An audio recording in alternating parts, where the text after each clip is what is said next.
And that is where all our programs for schools come together. Return again tomorrow morning at the same time.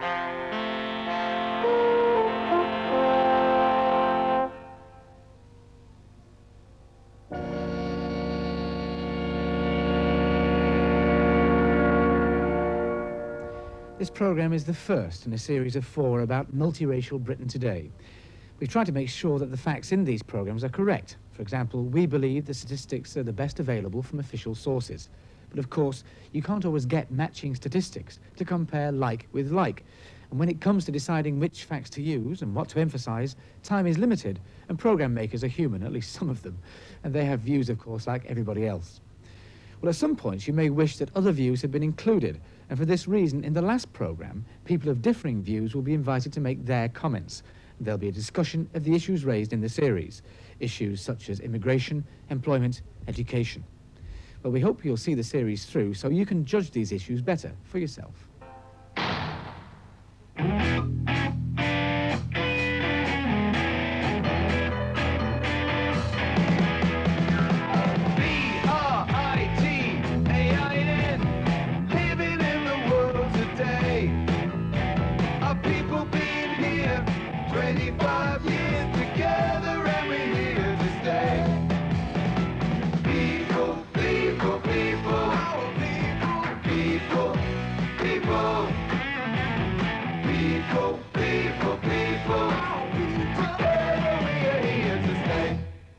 I think we need a firm control of immigration. Really strict immigration control. To control the numbers of people who are coming here to settle. Which is far too many. That is not a racialist response. This country might be rather swamped by people with a different culture. Strange people coming with strange faces, strange habits. People get frightened. They seem to constitute a threat. Yes, that's what it is about, and I don't think we should hide from it. We're a British nation with British characteristics. They are no longer prepared to accept a rapid and indefinite expansion of ethnic minority communities from outside. Politicians talk a lot about immigration. And by that, of course, they generally mean black immigration. But is it true that most immigrants to Britain come from Asia, Africa, or the West Indies? What are the facts? Well, according to the 1971 census, there are roughly 3 million immigrants living in Britain. They've come from all over the world. 78,000 came from Australia and New Zealand. 164,000 from Africa.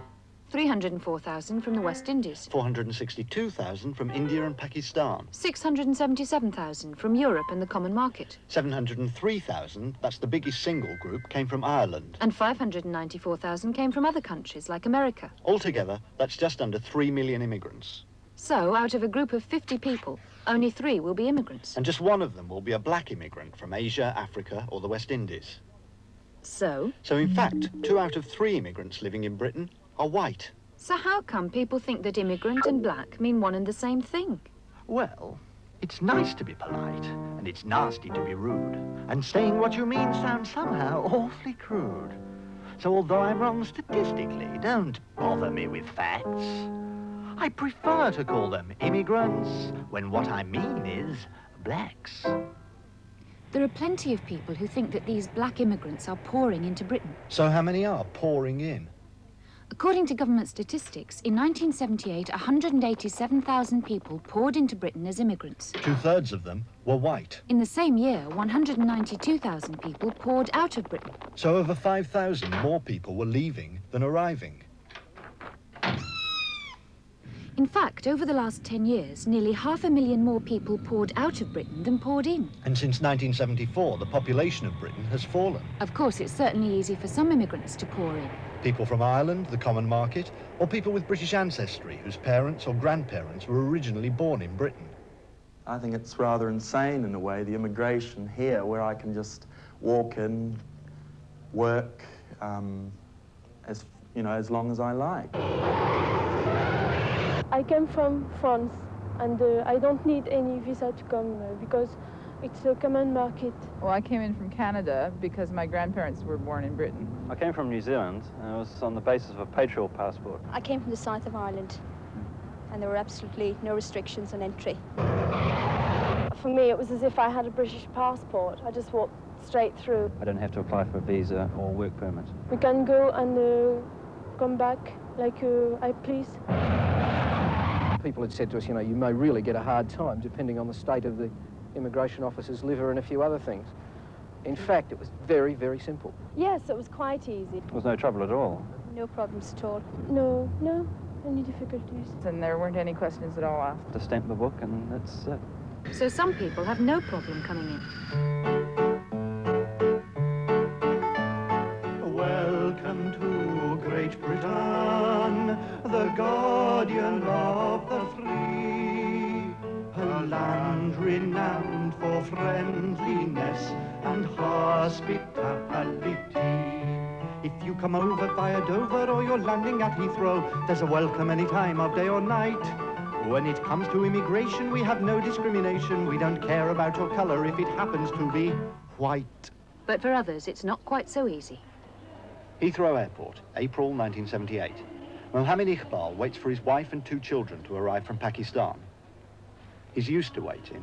So far, the Iqbal family has been waiting 9 years to come here. Iqbal first applied for his wife to join him in 1969.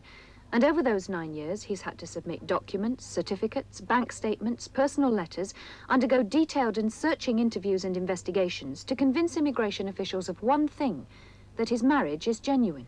Well, I feel very angry, you know, and been thinking all the time, you know, God knows what's happening.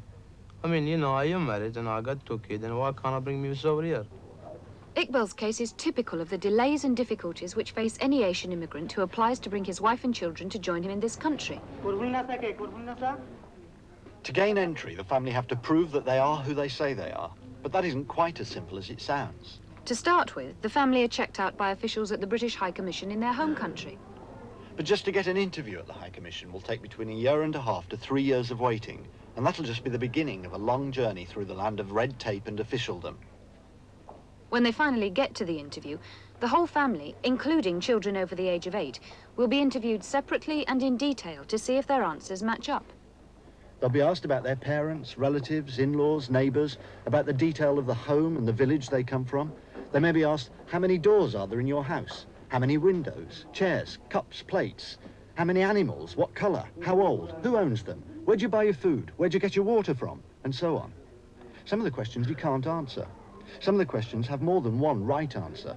Some of the interpreters speak a different dialect and translate the questions or the answers wrongly. This lady is going to interpret for me. She's going to tell me what you say and tell you what I say. But if your answers don't satisfy the immigration official, if they don't match up exactly with what the other members of your family say, then you may be refused entry, or your case will be delayed for months, sometimes years, while the immigration officials make up their minds. Many cases are refused and they appeal, but 3/4 of those who appeal are refused again. Maybe that's because a lot of the cases are bogus, so it's natural to have a high rate of refusals. Or is it? In 1976, an organisation called the Runnymede Trust investigated 58 such cases, dismissed by immigration officials as bogus. 2 researchers flew out to Pakistan to find out the facts about each case on the spot. They went to the applicant's home village. They interviewed local officials. They checked out all the documents. And when they'd gone into each case in detail, they found... Out of 58 cases refused entry by the immigration officials... only 3 were false. While the other 55 proved to be genuine. One of the cases investigated by the Runnymede Trust was the Iqbal family. And the evidence in the report finally convinced immigration officials that Iqbal's marriage was genuine.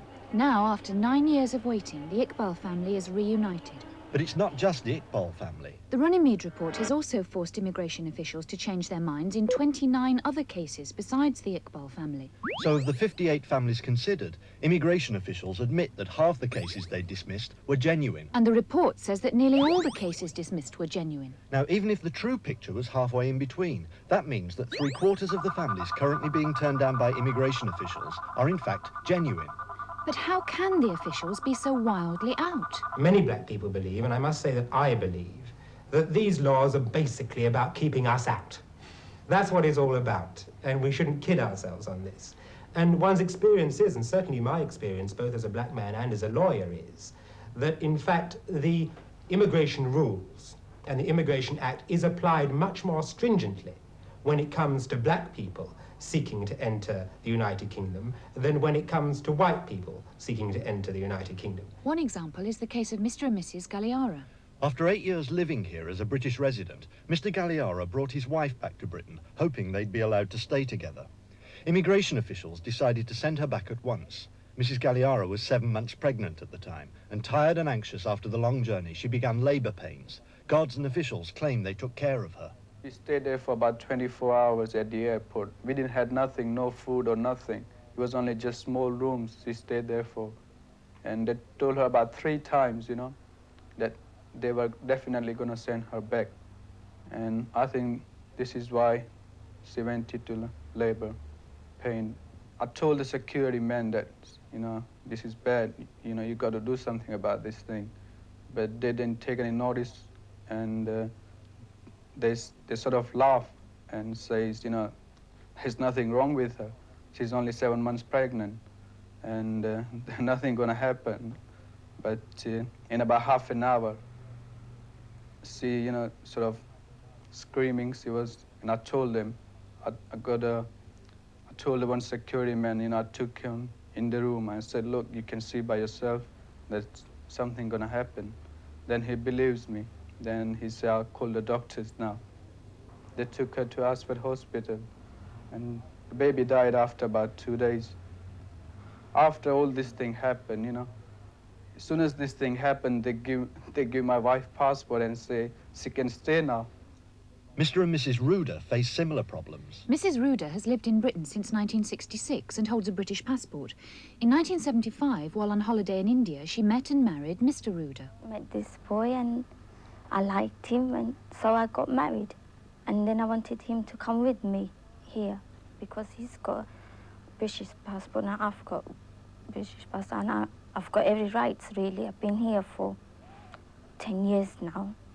I mean, so I thought it'd be easy for him to come. It won't be all this difficult. The passport says I am married. The name has changed and everything. And still they don't believe that. That's the proof they wanted. We showed them what was the proof, and still they don't believe us. It's 2 years now. It's a long time, really. The case of Mrs. Kuza is a bit different. Mrs. Kuza doesn't have a British passport. She comes from Sierra Leone. But her 2 children, Letitia and Benjamin, were born here and they want to stay here. When we filmed them, the Home Office was searching for Mrs. Kuza to deport her and split up the family. If they'd been successful, it would have cost the taxpayer at least £150 a week to look after the children, something that Mrs. Kuza was more than happy to do for herself. I'm looking after them now, you see, and I wouldn't like my children to go into a home because they are not orphan. I'm alive. I mean, they are already fatherless. I don't think they should be motherless. And this is what the Home Office refused to understand. It's not the right thing to do anyway, to break up a family. I think it would be stupid if they send our mum home and we stay here on our own, because we have no one really, only our mum. Most children that are born is supposed to have a right to stay anyway. So why can't our mum stay with us? I think that's what they're trying to say, really. Saying that if she goes, we have to go as well, because they know she's the only dependent we've got. So that's what they're trying to say in other words. The Kuza family? Mr. and Mrs. Ruder. The Galliaras? 3 cases which show that immigration controls are applied more tightly than most people seem to think. The control of immigration in this crowded island is one of the big questions of the moment. Immigration control has been a key question for a long time. And right from the start, these controls were aimed above all at black immigrants rather than at immigrants in general. In 1961, when the black population of Britain was 336,000, the first serious talk of control started. In that year, an extra 115,000 immigrants arrived from the West Indies and Asia. And in 1962, the Conservatives responded with the first Commonwealth Immigration Act. The Labour Party condemned the act as racialist. But once in power, the Labour government itself imposed even stricter controls on immigration with their 1968 Act. By 1971, the Tories were back in power and rewrote the law again to exclude yet more black people living in the Commonwealth from entering Britain. Again, the Labour Party condemned the act as racialist. But again, when they came back to power, they applied the controls just as tightly as the Tories. So what exactly is the difference between Labour and Conservative policies on immigration? Not very much, except in rhetoric. I think they frighten the immigrants more than we do. But in terms of their reduction in numbers, no. And they might make it 5,000 a year less. But really, if you examine what they're actually proposing to do is distinct from the great things they're saying, very little different. It has been accepted on all sides of the House of Commons that you have got to have a very strict immigration control if you are going to remove the fear, and unless you can remove that fear, you will not promote these good race relations.